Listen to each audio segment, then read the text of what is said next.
for downloading this episode of Cork Talk with me, Tim Atkin. A weekly conversation with some of the most famous people in the world of wine. A musician by training, Ben Witchell moved into winemaking after a career in IT, working first in Beaujolais before setting up his own venture, Flint Vineyard, with a tenant farmer in Norfolk's Waveney Valley. He's a person who likes to take a few risks, as well as being what he calls bloody-minded, which may explain his success with the underrated Bacchus grape, Prosecco-style English sparkling wines, and his boundary-pushing Labs project. Hello, Ben, and welcome to the podcast. Hi there, Tim. Nice to be along. Where are you? You're at home, aren't you, I think? I am at home. I'm in my study, and I'm on the farm at the Waveney Valley in South Norfolk. So behind you out of the window, because we're filming this, I can do it's dark out there, but the vineyards are behind you, aren't they? Yeah, I've got some vineyards behind me. I've got some vineyards in front of me. Yeah, we've been planting more and more over the years. We started off with just 12,000 vines in the ground. By the end of this year, we'll have over 100,000 vines. So we're going to talk quite a bit about Norfolk today, because that's where you are and why it's different as far as English wine is concerned. But let's just begin with a bit about you, because you're not from Norfolk, you're from Hertfordshire. Yeah.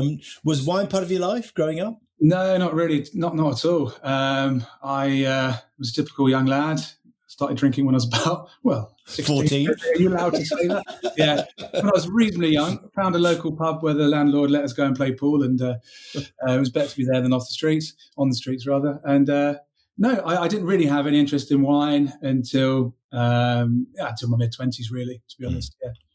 And were your family foodies or not? I mean, parents drink wine? Yeah, well, not really. My parents are both teachers, but not particularly foodies. Mm. But I think, like a lot of people of my age, we kind of got into cooking, and then at that point in time, Jamie Oliver was around, wasn't he? So cooking became cool. Yeah. So I just got into food. We used to visit the south of France quite a lot. So we used to go camping down in the south of France, and used to visit wineries, and just used to get excited about seeing all the different things down there, and maybe coming away with a case of wine.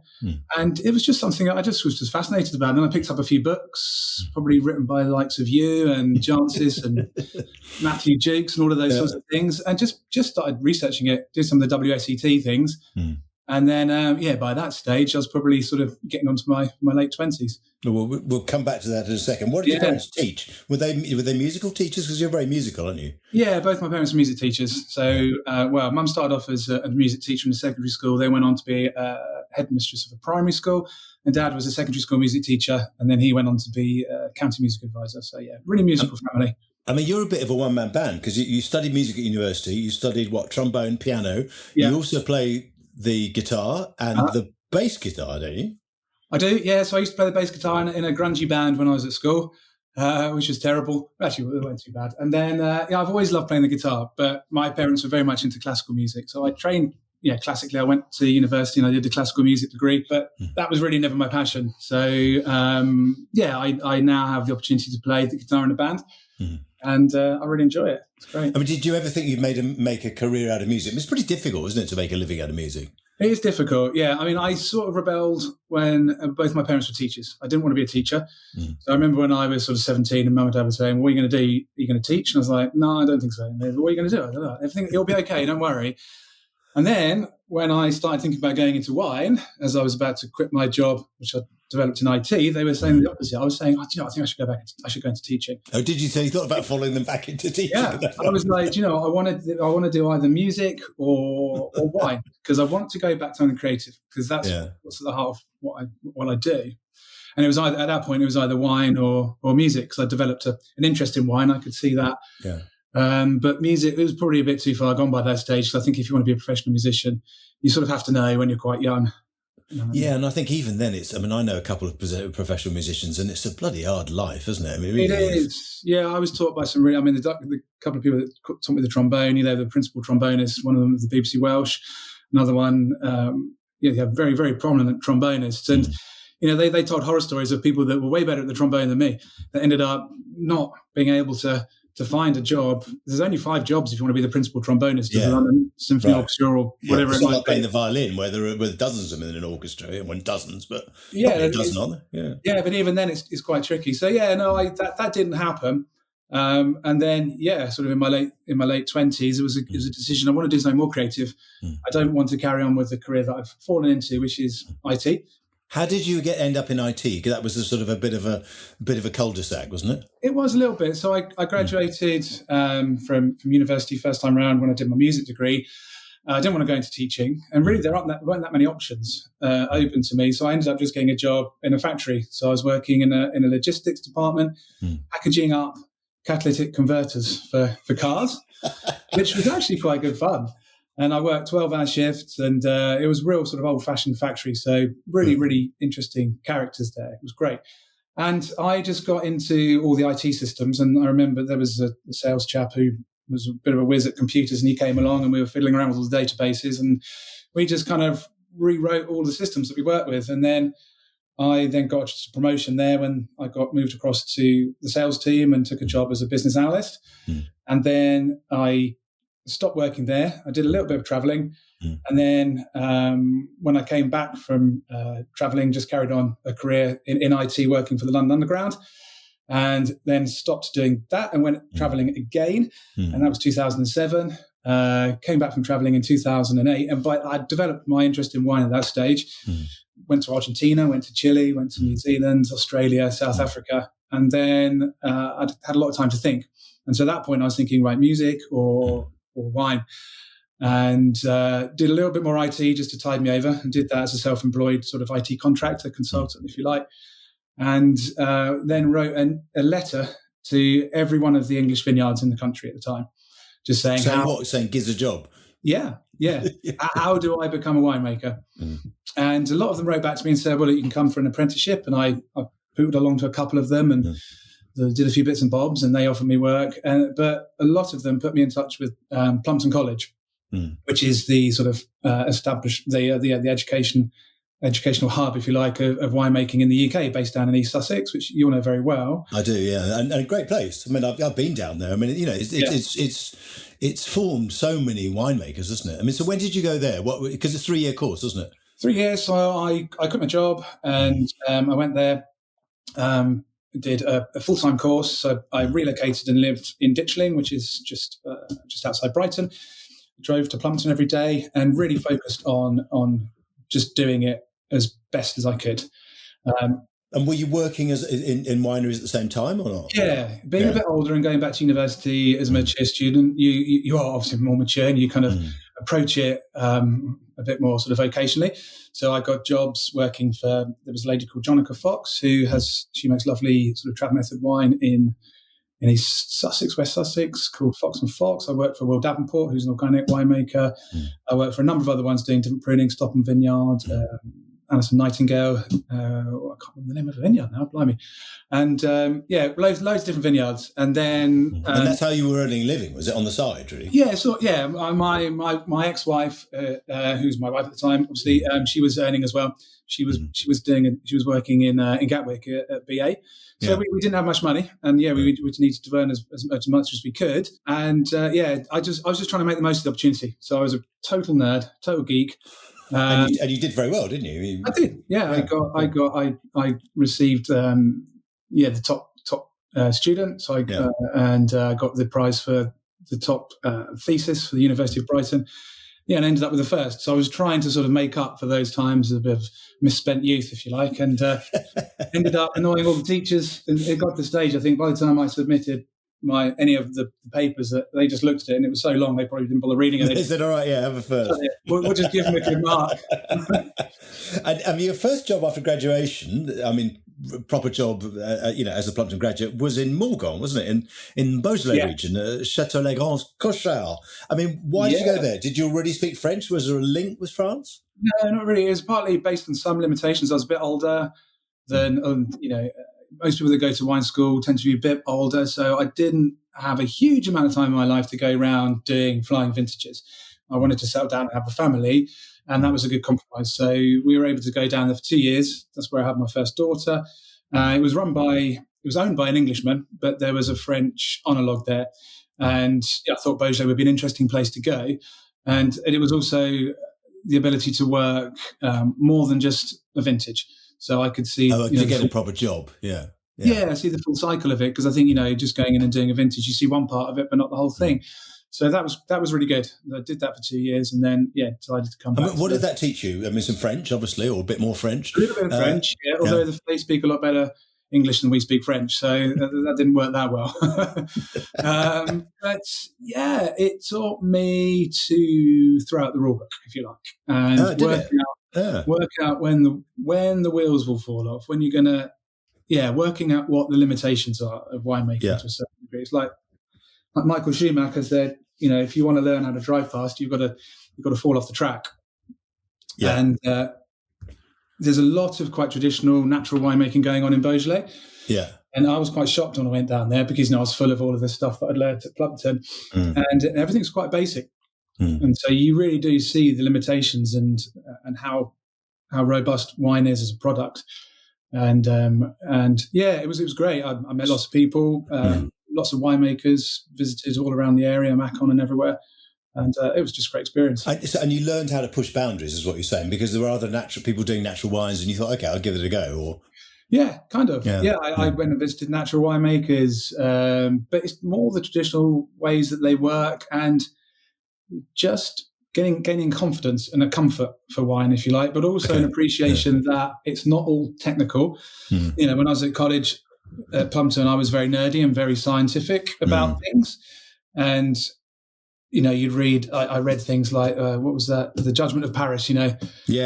Fourier's Judgment of Paris, and then I'd go over to France thinking, well, look, how can you the Californian wines have won? This has been sort of set in stone, and then the French winemaker saying to me, well, you cannot judge wine just on one day. Wine is a story, and I'm like, what are you talking about? This is just rubbish. And then after about a year, I was like, what? He's got a point, because wine is a story. There is no such thing as a wine tasting the best or good on one particular day. And I think that's very true. Yeah. So that taught me that. Yeah. And what brought you back to the UK? You just had enough after 2 years, or?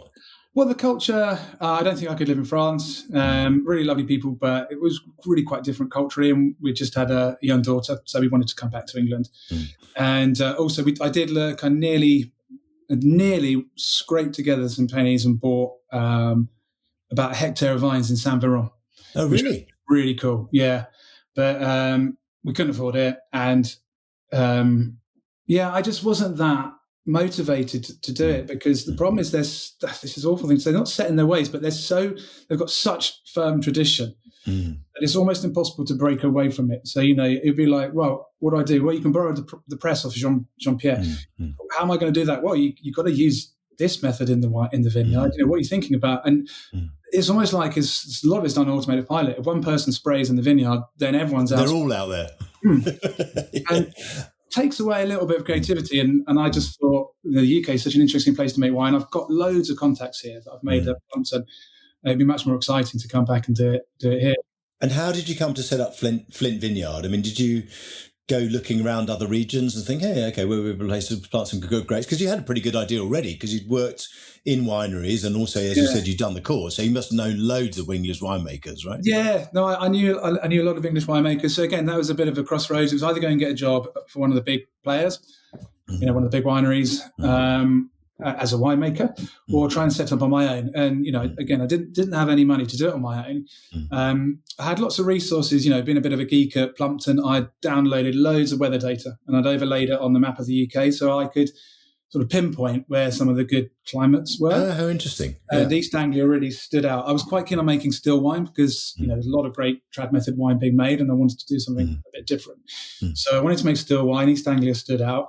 And then, there's lots of resources online, like sort of soil maps and things like that, geological surveys that you can go and have a look on. And I identified an area around where we are here in the Waveney Valley that had some very dry soils.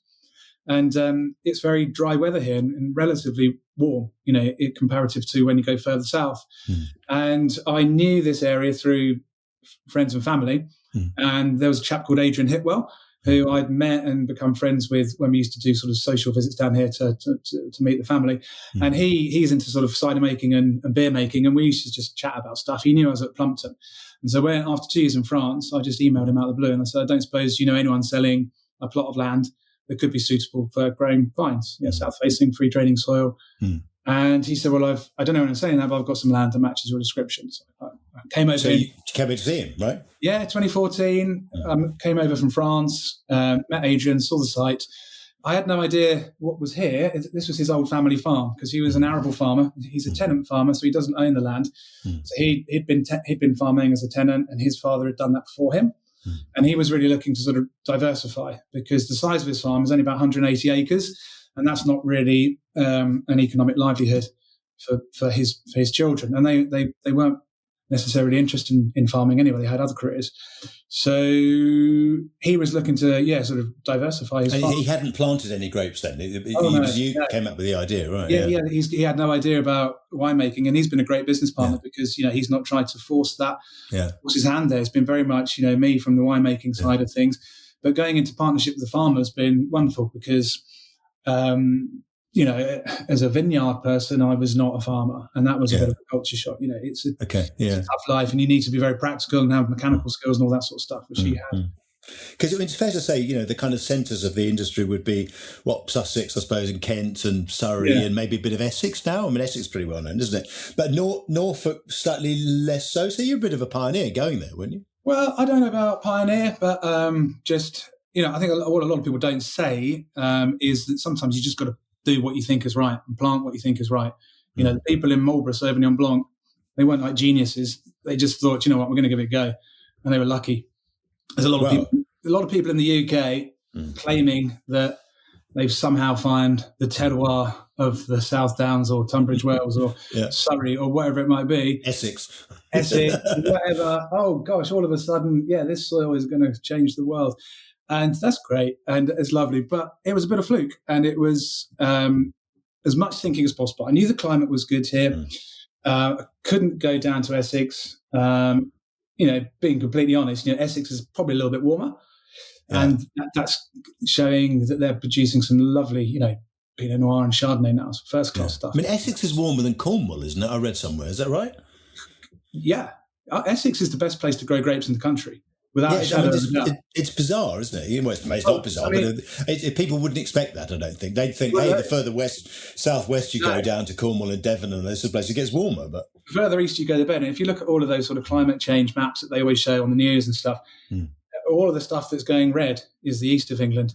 Yeah. I mean, Cornwall, and the further southwest you go, the rain just increases so much. I mean, again, I had access to a lot of data, but in Norfolk, we're one of the driest counties in the country, and the Norfolk Tourist Board actually claimed that Norfolk is the combined sunniest, driest county in the country. So Essex and obviously Sussex and Kent would make claim to that too. But when you start going down to Cornwall, the amount of rain that they have in October is about 3 times what we have. So in October, which is when we're normally harvesting, we can hold on the grapes on the vine just a bit longer. We're not worried about mildew as they might be elsewhere in botrytis. And we can extend the growing season. So the consistently ripest fruit is coming out of East Anglia without doubt. And a lot of the wineries, further west are buying a lot of fruit from East Anglia because we've got lots of vineyards here, but we haven't had the investment into the wineries. So there's tons of amazing fruit in East Anglia. And so you started with 40 acres did you plant? No, it was more like about 15. Okay, well, it's still quite bold, yeah. Yeah, and that was the good thing about going into partnership with the farmer because he takes the risk. Yeah, he was a bit braver than me. So that was about 12,000 vines, and then we planted another 2,500 the next year, and then after that another 12,000. Had a break for another 2 years. Then we planted about 20,000 vines. Planted another 20,000 last year, and we're planting 40,000 this year, which takes up to about 80 acres. Okay, which is what sort of 18 hectares, something like that. Is it something like that? I don't know. 2.42, isn't it? Yeah, that's right. Yeah. I mean, you also buy grapes from other counties. I mean, you buy a bit from Essex, don't you? You mentioned Essex. Exactly. Yeah. Of course you go. If you buy Crouch Valley. You buy it from Essex. Yeah. I mean, I know a lot of the winemakers in the country. I know a lot of people at the time we were making Bacchus, and I spoke to a lot of my colleagues. If you want to buy decent Bacchus, get it from East Anglia, basically. So I was quite lucky. And because we planted in 2016 at Flint, but we obviously didn't have any established fruits for 2 or 3 years. and we wanted to kickstart the business. So we formed some of those relationships with some of the best vineyards in the country at that point. So we had to do that. But that's something that we're still doing. So about, depending on the yields, between sort of 50 and 60% of the fruit that goes into our wine comes from elsewhere. And that is predominantly, Crouch Valley and Sussex. Yeah, anybody who lives in England knows that, it's challenging growing grapes in England because of rain principally, and just lack of heat, right? Is that getting easier with climate change and global warming, or is it not that simple? I mean, you're getting so topsy-turvy vintages now, aren't you? It's only warming up. I mean, 2022 probably the best year we've had for a long time, but the yields were low. Apparently, I heard somewhere that we had more growing degree days in Central Otago. Wow! In certain parts of the country. Yeah, probably Essex. Yeah, and. Yeah, we made a lovely Pinot Noir that year. We wouldn't make, true State Burgunder Pinot Noir in other years. We work with Pinot Noir Précoce, which is much more early ripening. So it's definitely warming up, but we're seeing all the other unusual weather patterns causing problems. So particularly in like spring, late April, early May, it's getting warmer, so the vines are coming into bud more. But then we're still getting late spring frost, which is causing problems across the country. And we've had over the last 6 to 10 years, a couple of really bad frosts. Yeah. And do you find that when it rains more heavily than it did in the past? Is it more concentrated? Quite possibly, yeah. Yeah, it's just a bit patchy. And you look back at the rain sort of statistics over the last 10 years, it was quite difficult really to see any patterns. But generally speaking, it's a positive thing, isn't it? It's enabled people to produce way more and better still wines as opposed to sparkling wines, which are obviously picked earlier. Definitely. Talking to winemakers who were one of the original winemakers in the country, they could only just grow, some of those early ripening grape varieties like Reichensteiner and the rest of them. Müller-Thurgau and Seyval Blanc and things like that. And 8% potential alcohol, loads and loads of cis reserve. And we can ripen fruit now. It's partly education, but I think it's partly things warming up too. How many wines are in your range? Because you've got a kind of core range. And you've got this amazing thing called the Labs Project, which I suppose is a bit about what you're talking about your time in Beaujolais, when you think, I'll let my hair down a bit and just push the boundaries a bit. How many wines do you do in an average vintage? Is there such a thing? Well, not really. So we've got how many core wines we've got? We've got the two Charmat sparkling wines that we produce, and then we've got a Bacchus, which we call Fumé. We've got a sort of Chardonnay dominant wine called Silex, and we've got a red, which is made with Pinot Noir Précoce, which is an early ripening relative of Pinot Noir. So that's our core range. That's 5 wines. But we've always had a wine club since day one, and I wanted to think of a more interesting way of doing a wine club than pretending to rent people vines, which is which you're not doing really. Anyway. I mean, I can put your name on the tag on a vine if you want. It's not going to do you much good. It's a bit of a waste of time, isn't it? So a lot of what we do at Flint, I hope, is based on integrity and honesty. Yeah. And so I thought, how am I going to make a wine club that's actually giving people something interesting? So it's like, we'll make some experimental wines every year. Whatever happens, we'll just have some fun.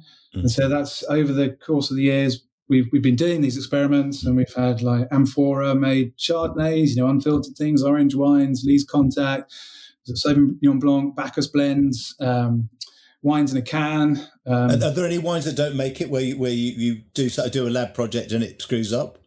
We've not really had any massive failures. I will say we've had ones that haven't been as popular as others. Right. But what we try and do, we try not to force. We don't say, right, prescriptive, we're going to prescribe 3 labs wines this year. It's just what's happening in the winery. So you might do 4, you might do 1. Yeah. But it's a reflection of, the reality of what's going on. And so, for example, the next labs wines, which are going to go into the wine club case, we've got 3 Chardonnays, one from a vineyard in Kent, which is run by a chap called Luke Wolfe. And he's got a lovely Chardonnay brand called White Wolf, probably one of the top Chardonnay vineyards in the country. We've got a Chardonnay from Martin's Lane in the Crouch Valley. Yeah. And we've got a Chardonnay in Amphora that's been very minimal handling. So completely 3 very different styles of wine. The two first ones are in New Oak, and the other one's in Amphora. So we're just going to release those to the wine club, and they can taste 3 very different examples of Chardonnay. Sounds great. Fun. Yeah. Just tell me about your labels quickly, because I love them. I mean, who designed them? What are you trying to convey with that look? Yeah, so there's a chap called Alex Hammond, and he is a local chap, and he is a designer. And we were looking for designers when we first had the business, and spoke to loads and loads of design houses. And this chap, Alex, who's done some really interesting work for some quite cool clients. He had a studio in London, but he was a Suffolk boy, so he came and met us. I met him, and he was a really honest chap, and he just got his laptop out and was Googling in front of me ideas and stuff, and not hiding anything. And then we were just talking about my philosophy of winemaking, which is based on sort of a respect for both the science and the tradition elements. And that's kind of partly what I learned in Beaujolais, to have a respect for both of those. And we were just talking about the different ways that you could reflect that visually. And we came up with ideas based on things like chromatography, which is obviously a way of analyzing for malic acid and stuff. And then he came up with the idea of a Venn diagram, which is sort of bringing things together. So the two circles are a Venn diagram. And so that's our main kind of logo, but we also use it on the labels to reflect the different styles of the wine. They're very good. I think they're very striking, and they're simple in a good way. I mean, sometimes simple things can be very good. Often simple things can be very good. No, they really work. Tell me about Bacchus, because Bacchus is something of a speciality at Flint, isn't it? When did you first start working with this variety? I mean, just tell us what it is, Bacchus, first of all, for people who don't know it. Sure. And why is it unusual? Because you got a grant to study it as well, didn't you? Yeah, we did. So Bacchus is a German grape variety that was developed in the early 20th century, probably at somewhere like Geisenheim University, I can't remember, but it's a cross between a number of different grape varieties. Oh, crikey, I used to say this on the tour all the time. Riesling is one of them, isn't it? Is it Riesling? Sylvaner? Sylvaner, Müller-Thurgau, all that kind of stuff in there. And it was developed to be early ripening and do well in the cool climates of Germany. And so when the English first started planting grapes in this country, they looked across to what was happening in Germany, knowing that there's a similar climate. And Bacchus was one of those weird and wonderful grape varieties they tried to plant along with Sylvaner, Müller-Thurgau, Reichensteiner. And out of all those German grape varieties, Bacchus is probably the only one that's kind of stood the test of time. And I think it's still in the top 5 most widely planted grape varieties in the country. And it just makes lovely still wines. It's got a bit of an interesting reputation. It's kind of a bit of a Marmite type thing. It's a tricky wine to work with in the winery. But a lot of people think it's got it's reminiscent of Sauvignon Blanc. I tend to treat it more like a Riesling in my own winemaking style. That's it. That's interesting. Yeah, because I mean, it's just a bit Sauvignon Blanc like. It's sometimes a bit nettly. It's a slightly elderflower character to it as well. But essentially, you treat it more like a Riesling than a Sauvignon Blanc, though. Yeah, definitely. Because I think a lot of people think, Bacchus, it's got to be kind of like Tour and Sauvignon like. Yeah. But it also can be quite it can display sort of aromas of reduction sometimes, reductive style aromas, which can be a bit. And that's reductive. Is that slightly sort of struck match character, or almost if it's really bad, it gets a bit stink bomb like, doesn't it? It does, yeah. And you can get some Bacchus wines that are quite sweaty. It's getting into that real tropical pineapple fruit that's bordering into sort of sweaty and not very nice. And I found that when I first started making Bacchus, I was like, I'm going to do some slightly reductive winemaking, and we're going to mess around and do lots of different things. But I found that it likes oxygen. And research trials that we did, we did some sponsored research. We're probably the only winery in the country that's done sponsored research, and we worked with Camden BRI, one of the top labs in the country. That at the time were run by a guy called Jeff Taylor, and we partnered with them, and we did some GCMS, which is gas chromatography mass spectroscopy, which is a way of basically looking at wines and sort of modelling the aromas, so you can get a qualitative idea of what the different aromas are. And so we took representative Bacchus wines from various different English vineyards. They didn't have any other kind of things added to it. It was 100% Bacchus. And there wasn't a sign of anything in the fingerprint that looked like Sauvignon Blanc.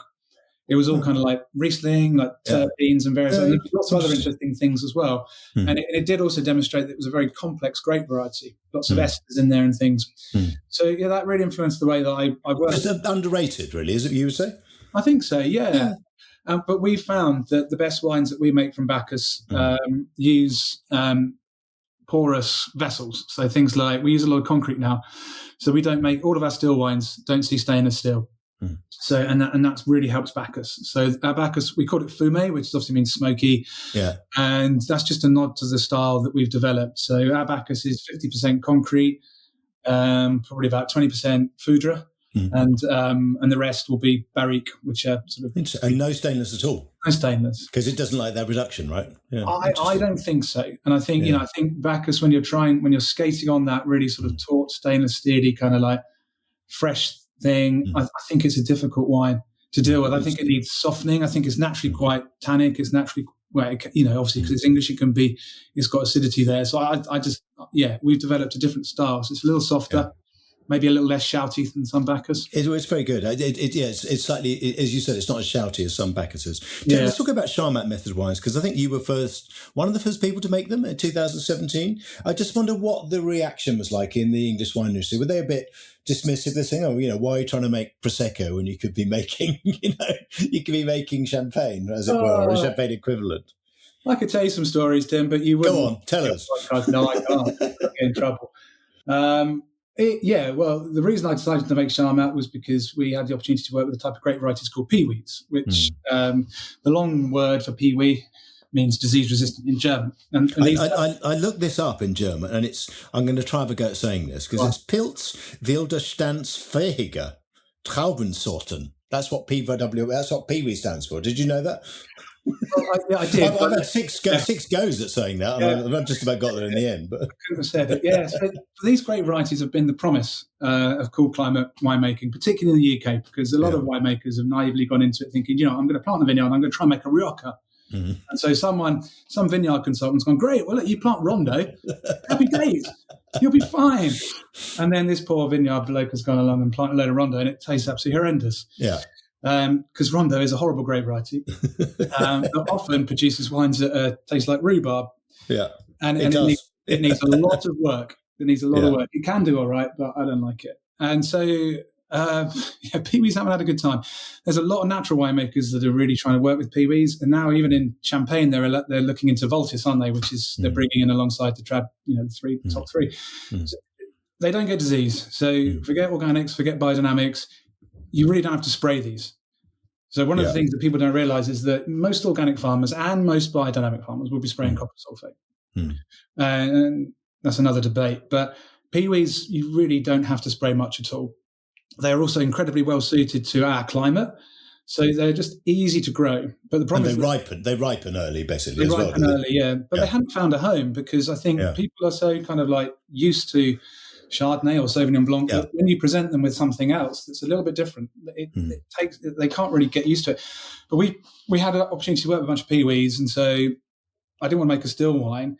So I thought, well, we'll make a Charmat method wine, which is what they do in Prosecco.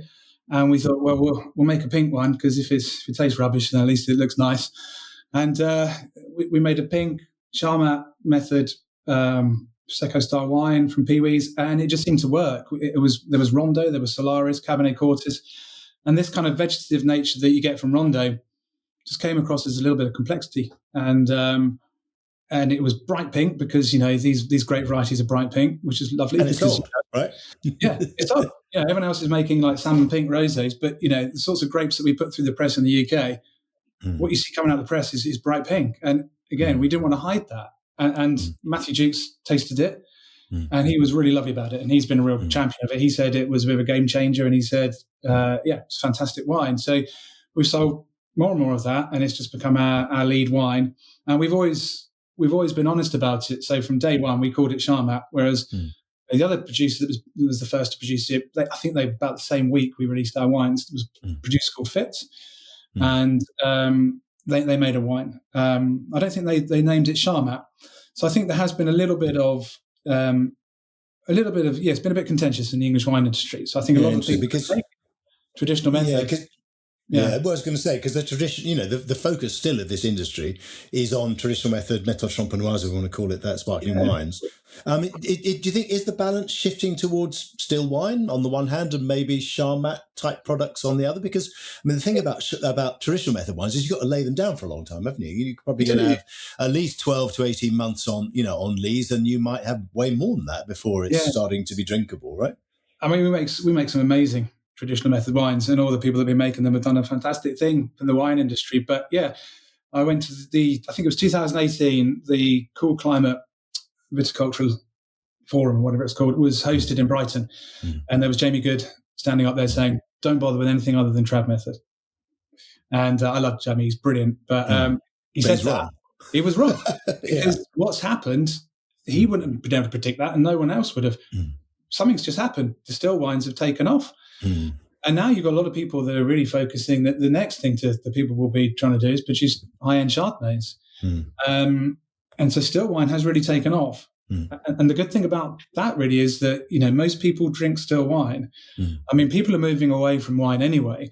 So that's a scary thing. But, I never buy really sparkling wine unless it's for a party. And, I'll normally open a bottle of still. So, things are moving towards still. But, I think the Charmat as well, it's a really approachable wine. It suits the grapes that we're making.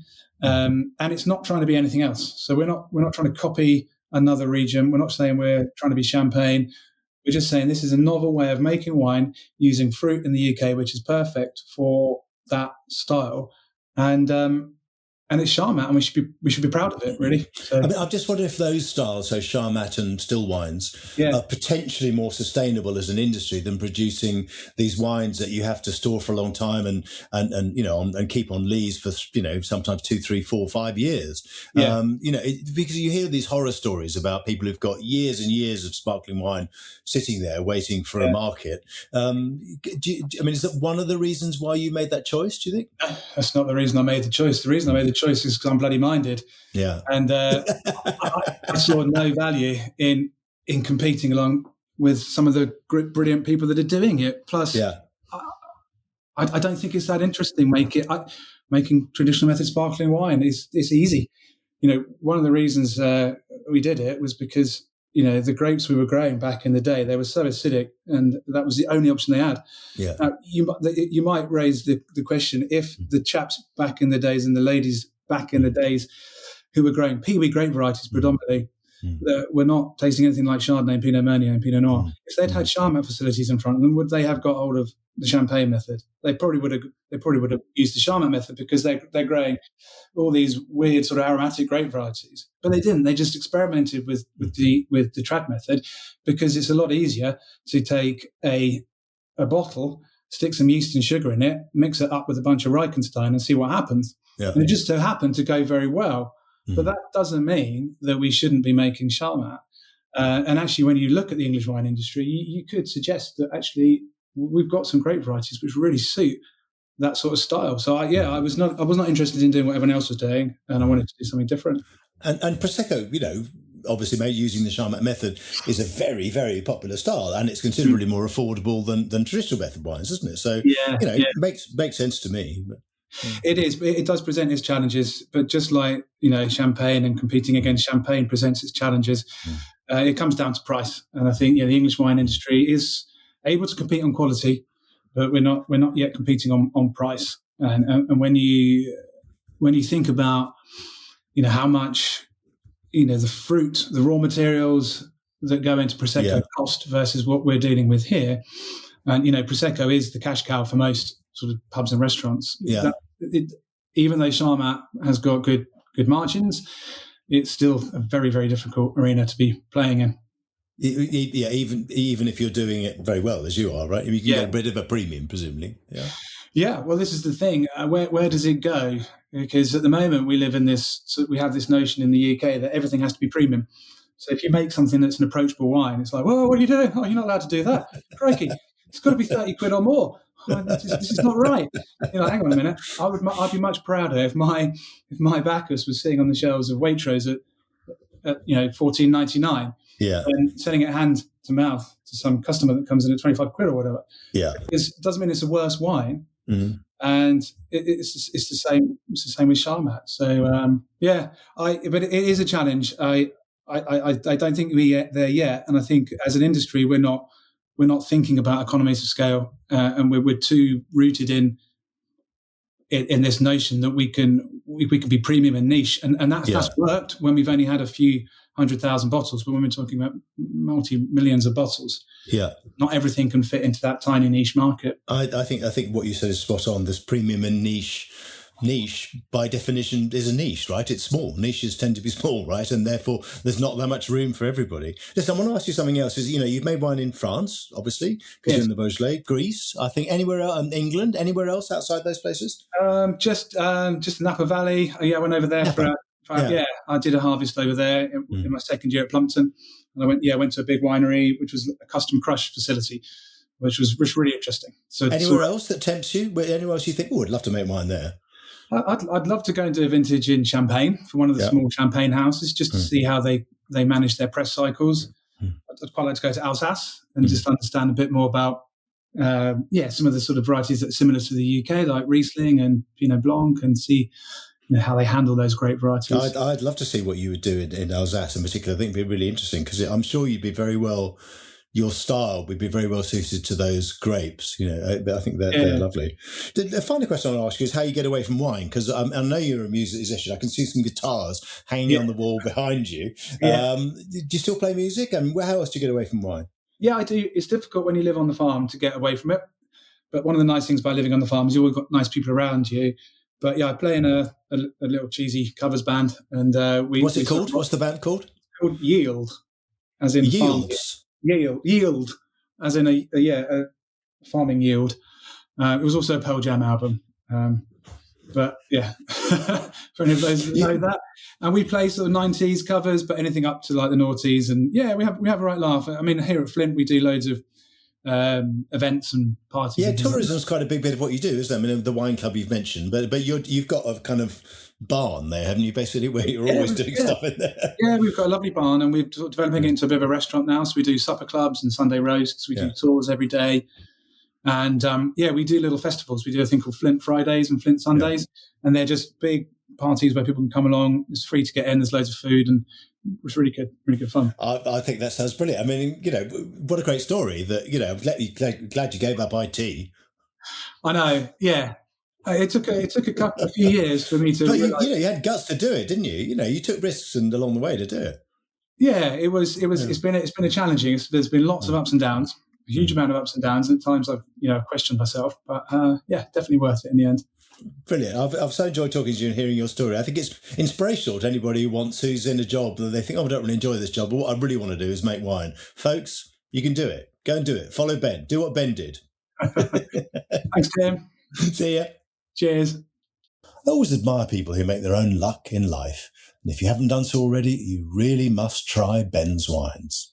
Next week on Cork Talk, my guest is Richard Kershaw, Master of Wine, of Richard Kershaw Wines in South Africa. Join me then. Thanks for listening to Cork Talk. If you want to read more reports, articles and tasting notes by me, go to my website, timatkin.com. You can also follow me on Twitter @TimAtkin and on Instagram @TimAtkinMW. See you next week.